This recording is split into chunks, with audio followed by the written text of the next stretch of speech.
ایک شخص نے اپنے چچا کے بیٹے یعنی کزن کا مال چرا لیا۔ مال کے مالک نے اس چور کو حرم پاک میں پکڑ لیا اور کہا کہ یہ میرا مال ہے۔ تو چور نے کہا کہ تم جھوٹ بولتے ہو۔ تو اس شخص نے کہا جس کا مال تھا، مال کا جو مالک تھا، اس نے کہا کہ اگر ایسی بات ہے تو تم قسم کھا کر دکھاؤ۔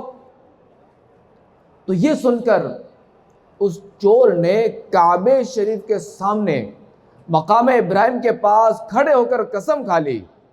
یہ دیکھ کر مال کے مالک نے رکن یمانی اور مقام ابراہیم کے درمیان کھڑے ہو کر دعا کے لیے ہاتھ اٹھا لیے، اور ابھی وہ دعا مانگ ہی رہا تھا کہ وہ چور پاگل ہو گیا، اور وہ مکہ مکرمہ میں اس طرح چیخنے چلانے لگا کہ مجھے کیا ہو گیا، اور مال کو کیا ہو گیا، اور مال کے مالک کو کیا ہو گیا۔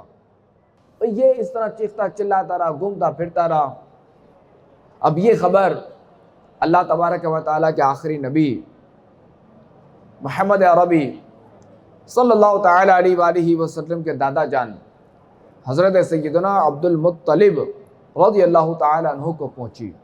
تو آپ رضی اللہ تعالیٰ عنہ تشریف لائے اور وہ مال جمع کر کے جس کا تھا اس کو دے دیا، اور وہ شخص اپنا مال حاصل کر کے وہاں سے چلا گیا، جبکہ وہ چور پاگلوں کی طرح بھاگتا رہا، چلاتا رہا، چیختا رہا، یہاں تک کہ ایک پہاڑ سے نیچے گر کر مر گیا اور جنگلی جانور اسے کھا گئے، والعیاذ باللہ تعالی۔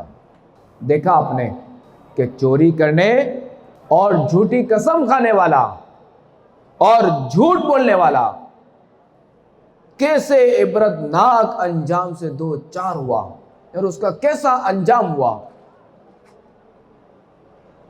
اور یاد رکھیے کہ جھوٹ جو ہے نا، یہ تمام گناہوں کی جڑ اور تمام بری عادتوں میں سے سب سے بری خصلت ہے۔ اور جھوٹ چاہے زبان سے بولا جائے یا اشارے سے بولا جائے یا گردن ہلا کر بولا جائے، جھوٹ ہر حال میں جھوٹ ہی ہے۔